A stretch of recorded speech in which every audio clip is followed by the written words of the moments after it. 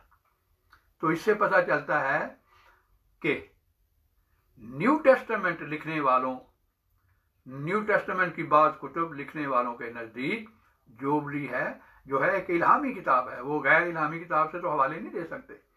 تو بہرحال میں یہ اب میں آپ کی خدمت میں عرض کرتا ہوں کہ اس کتاب میں اس وصیت کا تفصیل سے ذکر ملتا ہے. جوبلی کی کتاب کا چیپٹر 20 پڑھیں، اس میں لکھا ہے شروع میں، پہلا فقرہ یہاں سے شروع ہوتا ہے. And in the 32nd jubilee Abraham call Ismail and his 12 سن. پہلا نام ہی حضرت اسماعیل علیہ السلام کا اور ان کے بچوں کا ہے. یہ وجہ ہے کہ اس کو چھپایا گیا ہے، بائبل سے نکالا گیا ہے تاکہ ان کی عظمت بائبل پڑھنے والوں پر ظاہر نہ ہو.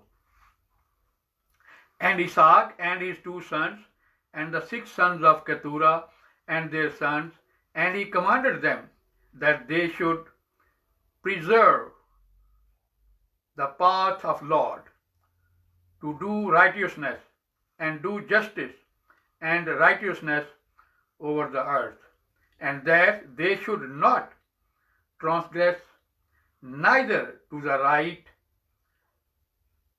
right hand nor to the left, from all the paths which the Lord had commanded them. اور پھر تھوڑے ایک دو فکرے چھوڑ کے لکھا ہے، and I call upon you as witness, my sons, love the God of heaven and submit to all his commandments. یہ دیکھیں، یہ ایگزیکٹلی یہ لفظ ہیں جو قرآن میں آئے ہیں کہ خدا تعالیٰ کے فرما بردار ہو جاؤ. I call upon you as witness, my sons, love the God of heaven and submit to all his commandments. پھر آگے چند فکرے چھوڑ کے لکھا ہے، worship ye the most high God and bow down to him ever. اور پھر اس کے بعد لکھا ہے کہ اگر تم میری اس وصیت پر عمل کرو گے تو تمہیں کیا کیا انعام ملیں گے. اور ان انعاموں میں سے ایک انعام یہ لکھا ہے، and thou shalt be for a blessing over the earth. تم ساری دنیا میں بابرکت ہوگے. And all the nations of the earth shall desire for you. اور دنیا کی تمام اقوام جو ہے وہ تمہیں عزیز جانیں گی، تمہاری چاہت کریں گی.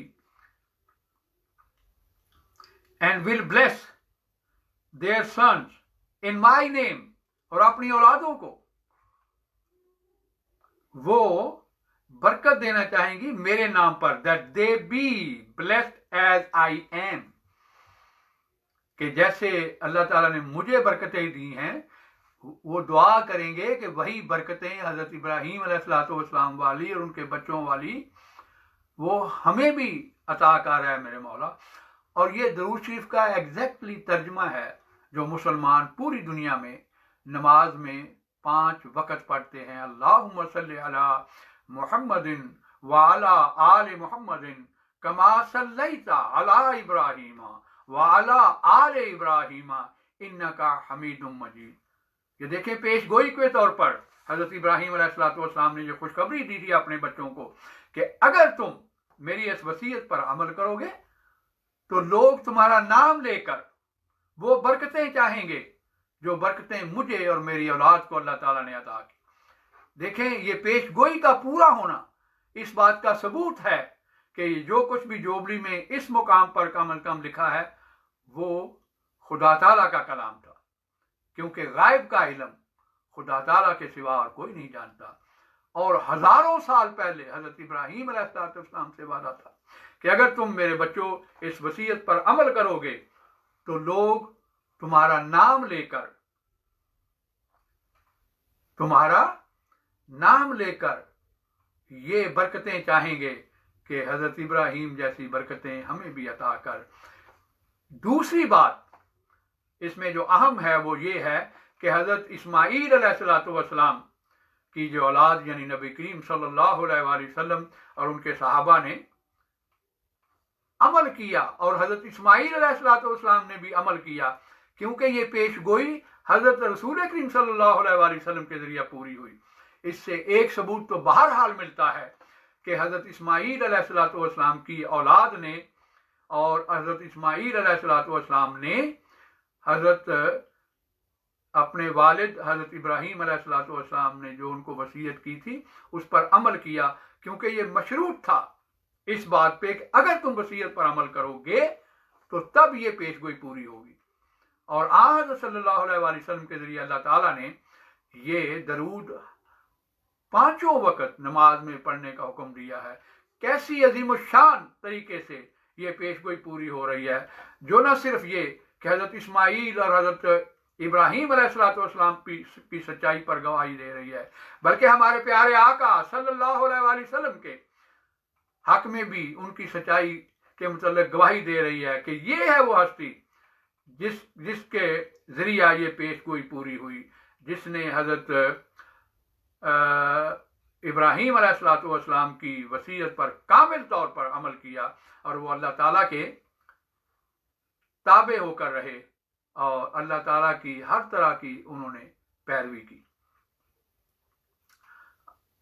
اور دوسری طرف یہ نشان بھی ظاہر ہو رہا ہے کہ قرآن کریم نے یہ جو فرمایا تھا کہ یہ لوگ چھپاتے ہیں اللہ تعالیٰ کے کلام کو، اور حضرت صلی اللہ علیہ وآلہ وسلم وہ نبی ہیں جو اس کلام کو ظاہر کرتے ہیں.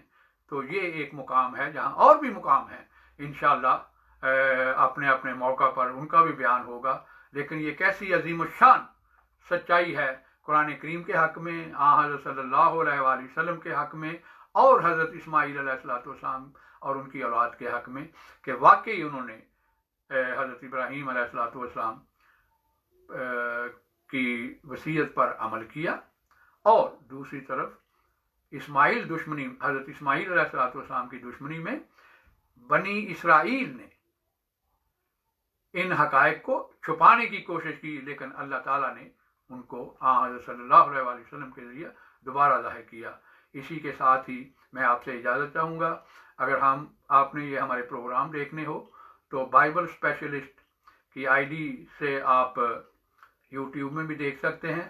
اللہ تعالیٰ آپ کے ساتھ ہو اور آپ کو اپنی امان میں رکھے، خاکسار کو بھی اپنی دعاؤں میں یاد رکھے. انشاءاللہ دوسرے آئندہ ایک اور پروگرام لے کر آپ کی خدمت میں حاضر ہوں گے. اس وقت تک اجازت چاہوں گا. السلام علیکم ورحمۃ اللہ وبرکاتہ.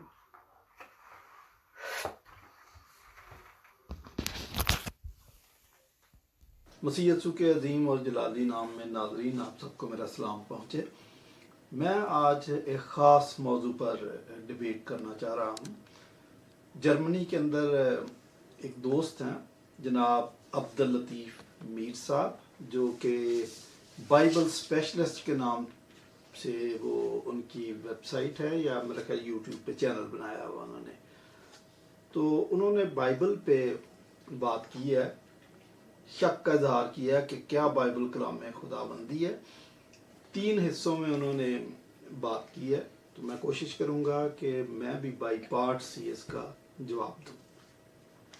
تو عبداللطیف میر صاحب کا تعلق جماعت احمدیہ سے ہے. تو یہ میرا فرسٹ ٹائم ہے کہ میں ان سے مخاطب ہوں، اور ان کی خواہش کے مطابق is the Bible God's words, that's our topic. میں نے بڑے غور سے عبداللطیف میر صاحب آپ کا سارا خلاصہ جو جس اسکیم سے آپ نے بتایا ہے، میں نے اس کو غور سے سنا ہے، اور 1 بائی 1 سارے آپ کے دلائل کا جواب دوں گا. آپ نے قانون بتایا کہ رول جی کے دلیل اور دعویٰ الہامی کتاب سے ہونا چاہیے. اور شاید کسی کرسچن سے آپ کی بات ہوتی ہوگی تو آپ نے کہا جی ان کو دلیل کا نہیں پتا ہوتا، وہ دعوے کو دلیل سمجھتے ہیں۔ بڑی مہربانی آپ نے مجھے گائیڈ کیا، لیکن اگر آپ نے میری ڈبیٹس جو کہ more than 40 debates are already present on the Facebook اور سوشل میڈیا، تو پھر آپ کو یہ اعتراض کرنے کی ضرورت نہیں تھی۔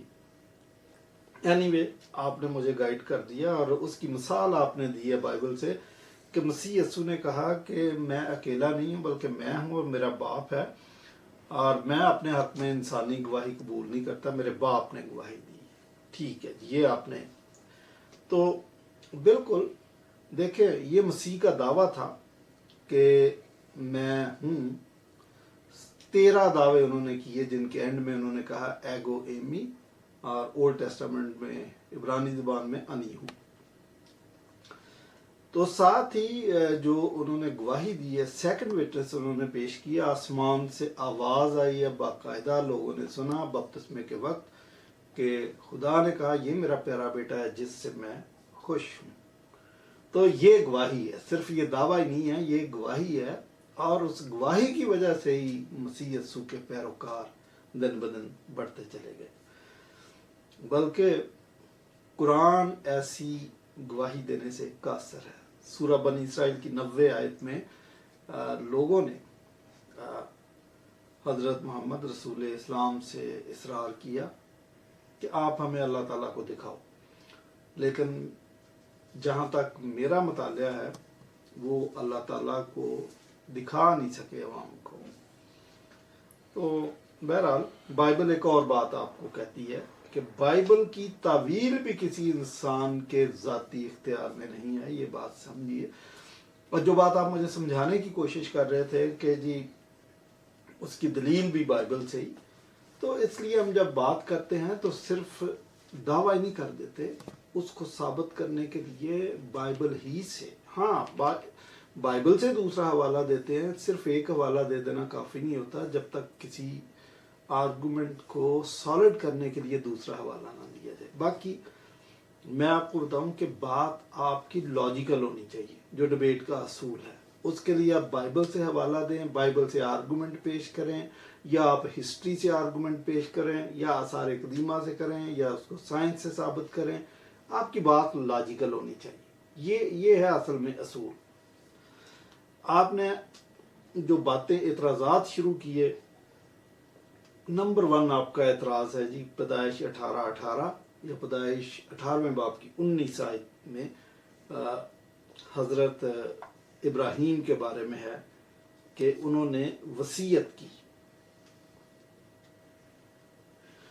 تو وصیت کی، اور پھر آپ نے کہا کہ یہ وصیت بعد میں حضرت ابراہیم کے تعلق سے آپ کو کہیں نظر نہیں آئی۔ تو جناب میں آپ کو بتاتا چلوں کہ یہ وصیت آپ نے بائبل سوسائٹی پاکستان کے چھپے ہوئے ترجمے سے لفظ پکڑا جو اردو ترجمے میں آیا ہے۔ ایک بات اور میں بھی آپ کو چند اصول بتاتا چلوں کہ جب آپ ریسرچ کرتے ہیں، تحقیق کرتے ہیں، تو یہ اوریجنل پہ ہوتی ہے، یہ ترجموں پہ نہیں ہوتے۔ ہاں ترجموں کا ذکر اس وقت آ سکتا ہے کہ کانٹیکسٹ کے اندر ترجمے کی بات آ رہی ہے یا لازم ہے، کرائم کے مطابق اس کا ذکر کرنا ضروری ہے، پھر ٹھیک ہے۔ ادروائز جب آپ ٹیکسٹ کی بات کرتے ہیں تو یاد رکھیے ٹیکسٹ اوریجنل لینگویج میں ہوتا ہے۔ تو آپ نے پہلا یہ اصول توڑ دیا، آپ نے کہا جی وصیت کی۔ اوریجنل زبان کے اندر وصیت کا کوئی لفظ نہیں ہے۔ اوریجنل زبان کے اندر یسوے کا لفظ ہے۔ عبرانی زبان میں یسوے کا مطلب کمانڈ یا کمیشن ہے، حکم دینا یا تعلیم دینا ہے۔ بائبل مقدس میں 20 دفعہ یہ لفظ استعمال ہوا، اور انگلش کی آپ ڈیفرنٹ ٹرانسلیشنز آپ پڑھ کے دیکھیں، آپ کو وہاں پر کمانڈ ہی نظر آئے گا، اور بلکہ فارسی کی بائبل میں تعلیم کا لفظ آیا۔ تو یہ آپ نے لفظ ہی غلط پکڑ لیا۔ بلکہ مجھے ایک بات یاد آ گئی ہے، یہ جو آپ نے وصیت کا لفظ پکڑا نا، میں ایک دفعہ ایک چرچ میں روزوں کی عبادات ہوتی ہیں ہمارے، تو جو سپیکر تھا وہ نہیں آیا، تو ایک بزرگ آدمی آگے کہ اگر اجازت ہو تو وہ اس دن میسج شیئر کریں. میں نے کہا کر لیں. تو ہمارے یہاں مخصوص حوالہ ہوتا ہے روزوں کے دنوں میں, اس حوالے پہ بولنا ہوتا ہے. جو حوالہ انہوں نے ملاکی کی کتاب سے پڑھا کہ اور خدا پرستوں نے مل کر دعا کی, اور ہاں حوالہ یہ تھا کہ اور خدا ترسوں نے مل کر دعا کی اور خداوند کے حضور یادگار کا دفتر لکھا گیا.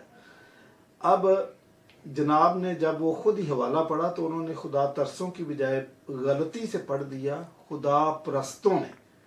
اب جو ان کا 20-25 منٹ کا سارا لیکچر تھا وہ پرستش اور پرستوں پہ تھا کہ یہ پرستش فارسی کا لفظ ہے وغیرہ وغیرہ.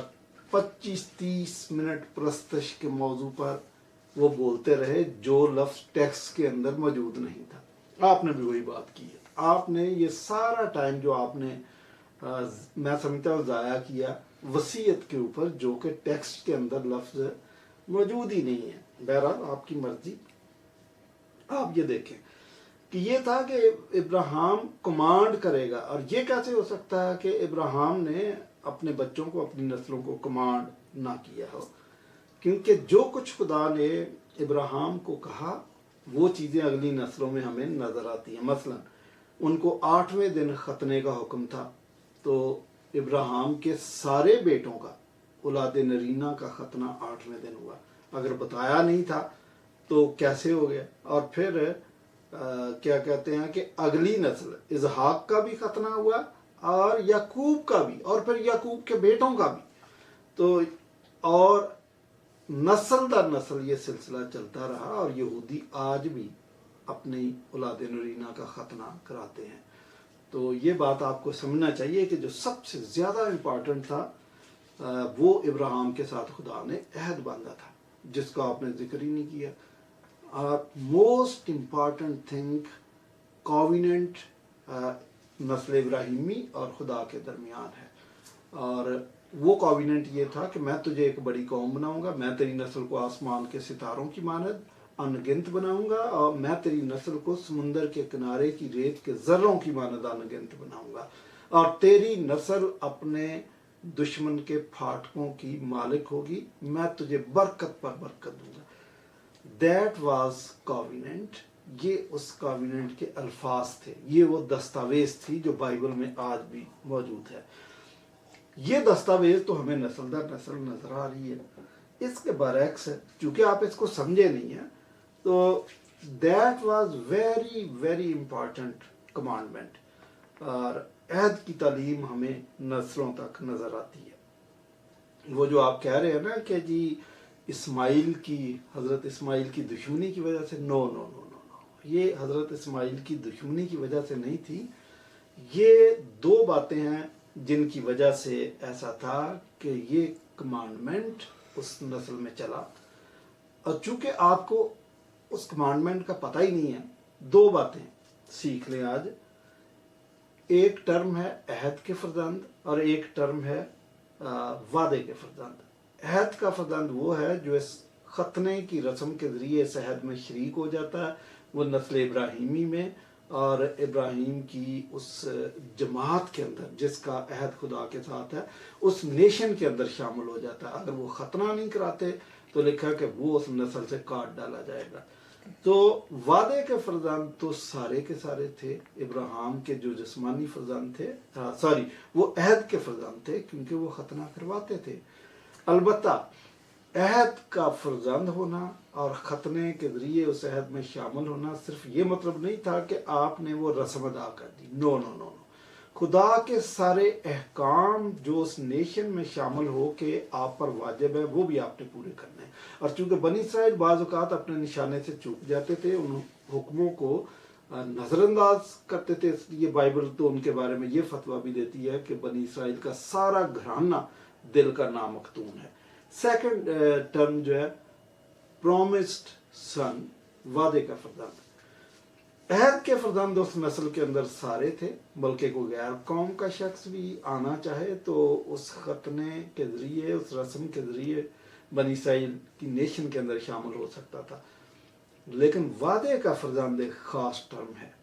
وعدے کا فرزند یہ ہے کہ خدا نے وعدہ کیا تھا حضرت ابراہیم سے اور سارہ سے، یاد رکھیے گا، بی بی سارہ اور حضرت ابراہیم کے ساتھ خدا نے وعدہ کیا تھا کہ میں تمہیں ایک بیٹا دوں گا. اور یہ بات آپ جانتے ہیں کہ حضرت اسماعیل ہاجرہ سے پیدا ہوئے، تو حضرت ابراہیم تو اس سے بڑے خوش تھے، لیکن خدا نے کہا نو نو نو نو نو، میں اپنے وعدے کے مطابق تجھے ایک بیٹا دوں گا جو سارہ سے پیدا ہوگا، اور اپنا عہد اس کے ساتھ بھی باندھوں گا اور اس سے تیری نسل چلے گی. اس بات کو آپ بھول جاتے ہیں. تو Isaac was promised son not Ismail. وہ جسمانی بیٹا تو ہو سکتا ہے لیکن وہ وعدے کا فرزند نہیں تھا. تو یہ جو وعدے کا فرزند ہے، اس کو جب آپ نظر انداز کرتے ہیں تو آپ کو سمجھ نہیں آتی کہ ابراہیم نے اپنی نسل کے ساتھ جو باتیں روا رکھی یا جو خدا کی بلیسنگ اس نسل میں چلی، وہ اسحاق کی نسل میں چلی، کیونکہ پرومس سن وہ ہے، نہ کہ اسماعیل کی دشمنی کی وجہ سے. آپ بائبل صحیح طریقے سے پڑھتے نہیں ہیں. آپ جس طریقے سے چن چن کے حوالے پڑھتے ہیں نا، وہ طریقہ ٹھیک نہیں ہے، ہم اس کو مانتے نہیں ہیں. آپ پوری بائبل کو پڑھے تو آپ کو بات سمجھ آ جائے. جسمانی برکات حضرت اسماعیل کو بھی ملی تھی کہ تجھ میں سے 12 سردار نکلیں گے. اس سے ہمیں انکار نہیں ہے، لیکن جو بائبل آگے سٹوری کو لے کے چلتی ہے، خدا کا منصوبہ جس نسل میں امپلیمنٹ ہوتا ہے وہ آئزک سے چلنے والی نسل. اور آئزک کے بعد آئزک کے بھی 2 بیٹے تھے جو آپ کو پتہ نہیں ہے، لیکن خدا کا وعدہ پورا ہوا یعقوب کی نسل کے اندر. یعقوب کے 12 بیٹے تھے. تو آپ چونکہ ان چیزوں کو پڑھتے نہیں ہیں، پھر آپ کو یاد آ گیا وصیت، جو کہ اصل زبان کے اندر لفظ ہے ہی نہیں ہے. پھر یہ جو وصیت کا لفظ آپ نے پکڑا، یہ ایک فیلسی کا نتیجہ ہے. مثلا میں آپ کو بتاتا ہوں، آپ نے کہا کہ یہ جو کھوپڑی کا مقام ہے گلگتہ، چونکہ کشمیر کے اندر سری نگر ہے اور کھوپڑی کا مقام اور سری نگر ملتے جلتے معنی ہیں، لہٰذا مسیح یسوع وہاں دفن ہوئے تھے. اسی طرح بعض مسلمان یہ بھی کہتے ہیں کہ محمدین حضرت محمد کا نام ہے. نو، وہ لینگویج فرق ہے، اس کے معنی فرق ہے، اس کی گرامر فرق ہے. آپ ایم کا لفظ جمع میں لگاتے نہیں ہیں، اور جمع کا مطلب ہے یہ ایک نہیں ہے، یہ جمع ہے. آپ کو سمجھنا چاہیے محمدین کا لفظ جو ہے وہ جمع ہے، سنگولر نہیں ہے. تو اس قسم کے جو جوڑ توڑ کر کے معنی نکالتے ہیں، اس کو کہتے ہیں کھینچ تان کے، صحیفوں کو کھینچ تان کے اپنے لیے ہلاکت پیدا کرنا. ہم اس کو کہتے ہیں فونیٹک فیلسی. ملتے جلتے الفاظ کو لے کے آپ فیلسی کا شکار ہو جاتے ہیں، اور جب فیلسی کا شکار ہو جاتے ہیں تو آپ نشانے سے چوک جاتے ہیں. تو آپ نے جی کہا کہ فرما بردار رہنے کی تاکید کی، قرآن مجید کا آپ نے حوالہ دے دیا. تو بھائی یہ تو جن 3 نسلوں کا بڑی کلیئرٹی کے ساتھ پیدائش کی کتاب میں ذکر، ان کو بھی فرما بردار رہنے کی تلقین کی، اور وہ تھے. اور میں نے آپ کو بتایا کہ جو سب سے بڑی بات اس میں تھی، بیسک بات جہاں سے بات شروع ہوتی ہے، وہ یہ ہے کہ اولاد نرینہ کا ختنہ کر کے اس عہد میں شامل کیا جائے، اور وہ کرتے تھے. اور یہ تو خدا نے ان کو کہا 17ویں باب میں کہ میرے عہد کو پشت در پشت ماننا. تو یہ تو مانا جا رہا تھا، بلکہ ابھی تک مانا جا رہا ہے. آج بھی اگر ختنہ بنی اسرائیل کے اندر رائج ہے تو اس کا مطلب وہ اس عہد کے شریک ہیں، وہ ان باتوں کو مان رہے ہیں. تو یہ کون بتاتے تھے؟ بائبل تو بڑی کلیئرٹی کے ساتھ کہتے ہیں کہ ساری باتیں اپنی نسلوں کو، اپنے بچوں کو، اپنے پوتے پوتیوں کو، سب کو بتانا، اور وہ بتاتے تھے. اچھا، پھر آپ اس عہد کا ذکر تو کرتے ہیں، قرآن مجید میں عہد کا ذکر ہے، میثاق کا لفظ آپ نے اس کا الٹرنیٹو ذکر کیا، لیکن وہ عہد کا جب قرآن مجید ذکر کرتا ہے تو وہ بنی اسرائیل اور خدا کا عہد کا ذکر کرتے ہیں کہ وہ اس عہد کو مانا یا نہیں مانا، جس کنٹیکسٹ میں بھی ہے. لیکن قرآن مجید کے اندر یا احادیث کا جو ذخیرہ ہے کہیں ہمیں وہ عہد جو آپ دعویٰ کرتے ہیں کہ آپ ایک خدا کی چنی ہوئی قوم ہیں، یا آپ بنی اسرائیل اور کرسچنز ان کا آپ سلسلہ، اسی کا آگے سلسلہ ہے، یہ تو ثابت نہیں کیا، کیونکہ وہ عہد ہونا چاہیے، وہ دستاویز ہونی چاہیے جس میں خدا نے کہا ہو کہ آج میں تمہارے ساتھ عہد باندھتا ہوں، اور یہ عہد کی ورڈنگ ہے۔ اولڈ ٹیسٹامنٹ میں اگر آپ پڑھیں تو حضرت ابراہیم کو خدا نے کہا تھا کہ میں تجھے بڑی قوم بناؤں گا، جو ابھی میں نے تھوڑی دیر پہلے بولا، اور یہ تھی ٹاپ لائن بلیسنگز بنی اسرائیل کے لیے، اور جو باٹم لائن تھی وہ یہ تھی کہ تیرے وسیلے سے دنیا کی دیگر قومیں بھی برکت پائیں گی۔ نیو ٹیسٹامنٹ جب ہم کہتے ہیں کہ ایک نیا عہد مسیح نے اپنے خون سے باندھا، تو وہ بھی مسیح یسوع کی وہ دستاویز، وہ الفاظ اناجیل کے اندر آپ کو ملیں گی کہ مسیح یسوع نے کہا کہ میں اپنے خون سے وہ عہد باندھ رہا ہوں، تو وہ ہم اس عہد کے شریک ہیں، اور اسی لیے بائبل کے دو حصے ہیں، اولڈ ٹیسٹامنٹ عہد ابراہیمی، اور نیو ٹیسٹامنٹ مسیح یسوع کے خون سے باندھا گیا عہد۔ آپ عہد کا ذکر تو کرتے ہیں، لیکن وہ عہد کی دستاویز، وہ ورڈنگ ہمیں کہیں نظر نہیں آتی، تو اسی سے ہمیں پتہ چل جاتا ہے کہ آپ کی بیسز درست نہیں ہے، زبانی جو مرضی آپ دعوے کرتے پھریں۔ پھر چھٹا پوائنٹ جو آپ کا وہ جناب یہ ہے کہ کمران کمیونٹی سے ایک جبلی کی کتاب ملی ہے جو کینن میں شامل تھی بقول آپ کے۔ یہاں پر بھی کچھ وضاحت کرنا بہت ضروری ہے کہ کمران کمیونٹی کی جو لائبریری ملی ہے، یاد رہے کہ وہ لائبریری ہے، اس میں بہت ساری کتابیں ہیں، وہ اس کا یہ مطلب نہیں ہے کہ اس لائبریری سے جو کتابیں بھی ملیں وہ کینن ہے، نہیں، وہ لائبریری تھی ان کی۔ اور ڈیڈ سی سکرول کا آپ نے ذکر کیا، وہ لائبریری تھی بھائی۔ اور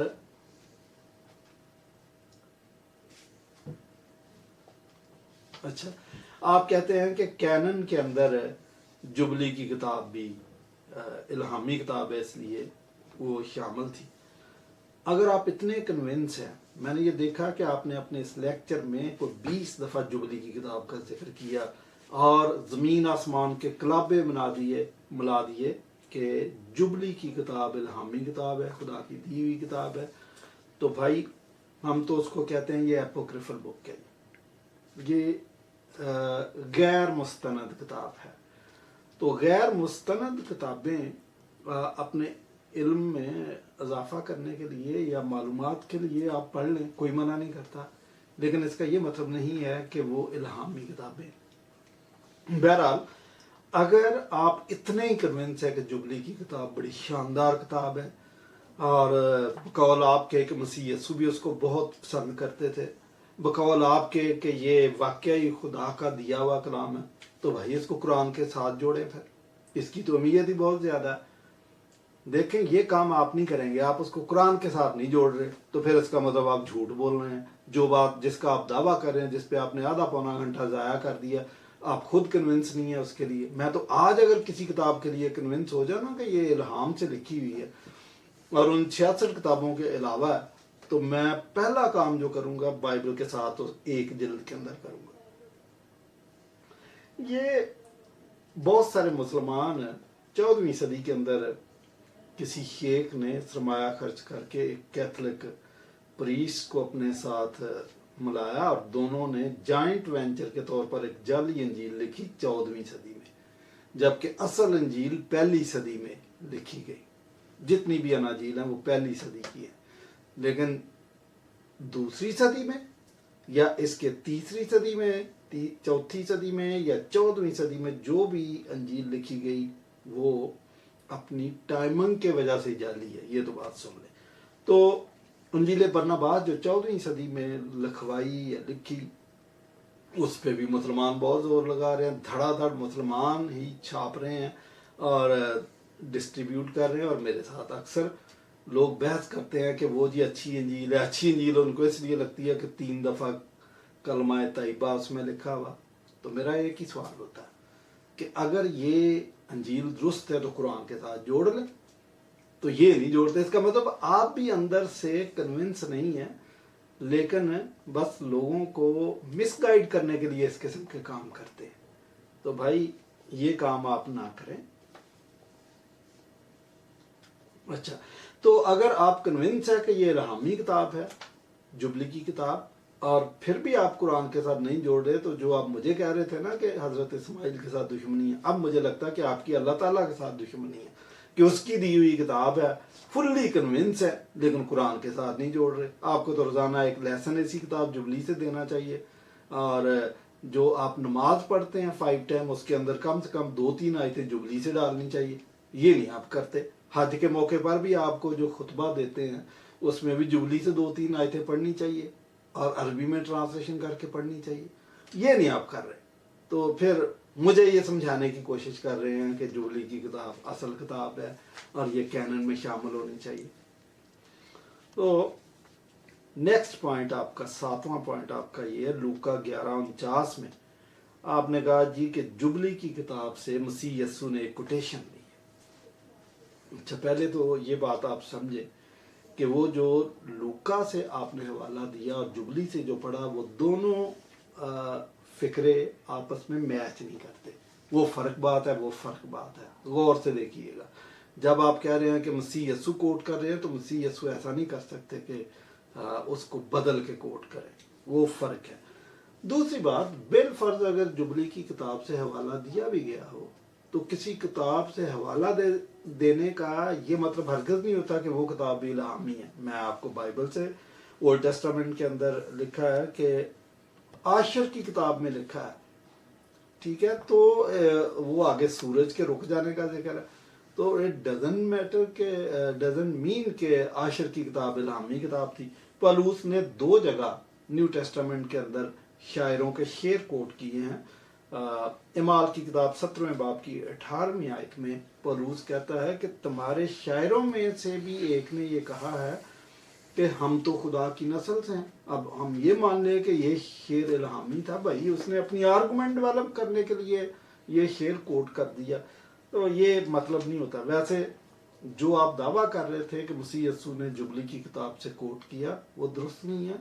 اور دوسری بات جو میں آپ کو سمجھانے کی کوشش کر رہا ہوں کہ کسی کتاب کا اگر حوالہ بالفرض دیا بھی جائے، یہ مطلب نہیں ہوتا کہ وہ کتاب الہامی تھی. میں ایک اور مثال آپ کو دے دوں، شاید بائبل کی باتیں آپ کو اتنی سمجھ نہیں آتی. یہ جو قرآن مجید میں حضرت ابراہیم کا آگ کی بھٹی میں ڈالنے والا قصہ ہے، یہ الہامی کتاب میں نہیں تھا. بائبل میں یہ نہیں ہے. یہ لیا گیا کسی اور کتاب سے. کوئی یہودی اسکالر جب اولڈ ٹیسٹامنٹ کی اکاڈین زبان میں ٹرانسلیشن کر رہا تھا تو جو اور کی لکھا، اور جگہ کا نام ہے اور اور کا مطلب روشنی یا آگ بھی ہوتا ہے. تو جہاں یہ لکھا ہے کہ اور خدا ابراہیم کو کسدیوں کے اور سے نکال لایا، اس نے یہ ٹرانسلیشن، لفظی ٹرانسلیشن کر دی کہ اور خدا ابراہیم کو کسدیوں کی آگ سے نکال لایا. اور جب آگ سے نکال لایا تو پھر اس نے کہا اب آگ میں ڈالو، تو پھر اس نے اس کو آگ میں ڈال کے بھی دکھا دیا. تو آپ نے وہ بات بھی کوٹ کر دی. تو اس طرح نہ کریں کہ جو آپ نے کیا ہوا وہ آپ اس کی پریکٹس آپ ہم سے کروانا چاہتے ہیں. اچھا جی، چلیں، جب آپ نے یہ کوٹیشنز کی بات کر دی ہے کہ یہ جی جبلی کی کتاب سے کوٹیشن لی گئی ہے، تو میرا بھی حق بنتا ہے کہ جواباً میں بھی کچھ آپ سے پوچھ لوں. سورہ نجم کی غالباً 36 آیت میں لکھا ہے کہ اور ہم نے موسیٰ اور ابراہیم کے صحیفوں میں لکھ دیا کہ ایک شخص دوسرے کا بوجھ نہیں اٹھا سکتا. 2 غلطیاں ہیں اس میں جناب. پہلی بات کہ آپ پر اب فرض عائد ہوتا ہے کہ مجھے ابراہیم کا وہ صحیفہ دکھائیں کہ وہ کدھر ہے. آپ کا دعویٰ ہے نا، تو دعویٰ اب اس کو ثابت کریں کہ ابراہیم کا صحیفہ ہے جی ہمارے پاس. قرآن اگر آخری کتاب ہے تو اس کی سٹیٹمنٹ تو حرف بحرف سچ ہونی چاہیے. بتائیں مجھے کہاں. دوسری بات کہ یہ بات لکھی ہوئی ہے لیکن ابراہیم کے صحیفے میں نہیں ہے اور نہ یہ توریت میں ہے. یہ حزقیل کی کتاب میں ہے کہ 18ویں باب، حزقیل کی کتاب 18ویں باب کے اندر ہے کہ باپ اپنے بیٹے کا بوجھ نہیں اٹھائے گا اور بیٹا باپ کا بوجھ نہیں اٹھائے گا. 18واں باب اسی بات پہ ہی ہے سارا. تو anyway آپ باتیں کرتے جائیں, آپ فکر مند نہ ہو, میں آپ کے تینوں پورشن جو ہیں 1 بائی 1 ان کو آنسر کروں گا. اور اس کے علاوہ بھی اگر آپ کے پاس کوئی اور بائبل پر اعتراضات ہیں بڑے اتھینٹک قسم کے, آپ سمجھتے ہیں کہ قادیانیوں کا یہ اعتراض تو کرسچن جواب نہیں دے سکتے, آپ وہ بھی ویڈیو بنا کے بھیجیں, میں اس کو آنسر کروں گا. مجھے افسوس ہے کہ آپ جرمنی میں بیٹھے ہوئے, میں پاکستان ہوں. بہتر ہوتا کہ ہم روبرو مناظرہ کرتے, زیادہ بہتر ہوتا, تاکہ آپ کے تاثرات اور میرے چہرے کے تاثرات عوام تک پہنچتے. اب ہم چونکہ 1 بائی 1 یہ ویڈیو بنا رہے ہیں, تو آپ کے تاثرات جو کہ میرے جواب کے بعد آپ کے چہرے پہ تاثرات ہونے تھے وہ عوام تک نہیں پہنچیں گے. anyway ٹھیک ہے, کرتے ہیں. 8واں اعتراض آپ کا یہ ہے کہ جی آپ نے اعمال کی کتاب سے کوئی حوالہ پڑھا ہے اور کہا کہ یہ جو حوالہ ہے جناب اعمال کی کتاب میں, اس کا ذکر بھی اس کے اندر ہے جبلی کی کتاب کے اندر. بھائی یہ بھی آپ کی خوش فہمی, اچھا وہ بھی حوالہ جو آپ نے جبلی کی کتاب سے پڑھ کے بتایا وہ بھی نہیں اس سے میچ کرتا, وہ بھی آپ نے پتہ نہیں کیا پڑھ دیا. تو میں آپ کو بتاؤں کہ یہ جو حوالہ آپ نے اعمال کی کتاب سے پڑھا وہ ہے کہ حضرت ابراہیم اور یعقوب اور یوسف اور ان کی تدفین کا ذکر ہے کہ کہاں پہ ہوئی. تو میں آپ کو بتاؤں کہ یہ آپ نے اسٹیفنس کی تقریر سے, سپیچ سے آپ نے یہ چیز پک کی ہے. پہلی بات تو اسٹیفنس شارٹ ہسٹری بنی اسرائیل کی بتا رہا تھا کہ وہ ابراہیم سے لے کر مسیح یسوع تک ہسٹری کیا ہے اور پھر نجات کا کام کیسے مکمل ہوا, وہ یہ بتا رہا تھا. تو آپ نے تھیم تو پک نہیں کی, آپ نے چیز اور کوئی نکال دیا. اچھا اب میں آپ کو بتاؤں کہ بنی ہت مقفیلہ کی غار حبرون کے اندر ہے, اور اسی کو ابراہیم نے خریدا تھا اور اس میں اپنی بیوی کو دفن کیا تھا. یہ پیدائش باب 23 کے اندر آپ کو پوری کہانی مل جاتی. اس کو کریت اربا بھی کہا جاتا ہے. کریت اربا اس کو اس لیے کہا جاتا ہے کہ وہاں پر یہ بات مشہور تھی. کریت اربا کا مطلب 4 اور کریت کا مطلب کہ یہ 4 لوگ وہاں پر دفن ہوئے تھے. آدم اور حوا پہلا جوڑا, اور ابراہم اور سارا دوسرا جوڑا, اور اسحاق اور ربکا تیسرا جوڑا, اور یعقوب اور لیا چوتھا جوڑا. اس لیے اس کو کریت اربا بھی کہا جاتا ہے. اچھا پھر بنی ہمبور, اور یہ سکم کے علاقے میں. اچھا اس جگہ کو یعقوب نے خریدا تھا. آپ پڑھیں باب 33 پیدائش کا 18 سے 20 ہے.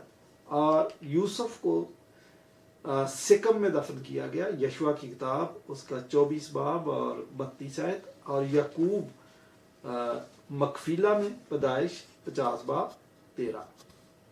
اچھا تو یہ جو اسٹیفنس یہ بات بتا رہا تھا وہ پورے اپنے بزرگوں کی بات بتا رہا تھا, وہ ایک شخص کی بات نہیں کر رہا تھا کہ اس کو دفن کیا گیا.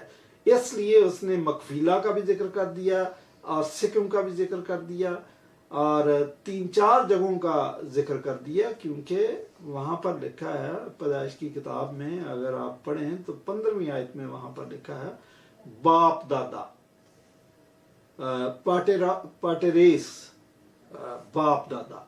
تو باپ دادا کا ذکر اس نے کئی لوگوں کا ذکر جب کر دیا تو وہ جگہیں بھی ساری اس نے کور کرنے کی کوشش کی, وہ شارٹ اس کا بتا رہا تھا. تو جبلی سے میچ نہیں کرتی یہ سٹیٹمنٹ بھائی. ٹھیک ہے, پھر 9واں پوائنٹ آپ کا یہ ہے, پھر آپ آگے وصیت پر کہ جبلی میں وصیت کا ذکر ہے. میں نے آپ کو بتایا کہ وصیت کانٹیکسٹ کے اندر موجود ہی نہیں ہے, اور پھر میں نے اس کے لیے آپ کو حوالہ بھی بتا دیا کہ ایک شخص نے خدا ترسوں نے مل کر دعا کی کو پڑھ دیا, خدا پرستوں نے مل کر دعا کی, اور پھر کہانی اس نے کیا بنا دی تھی. فارسی کے اندر اسی 18 پیدائش کی 18ویں باب کی 19ویں آیت میں لکھا ہے تعلیم دے گا. اچھا پھر آپ نے 10واں پوائنٹ جو آپ نے شروع کر لیا نا جی کہ بائبل سے چیزوں کو نکالا گیا اور یہودیوں نے اور کرسچنز نے بعض چیزوں کو چھپایا.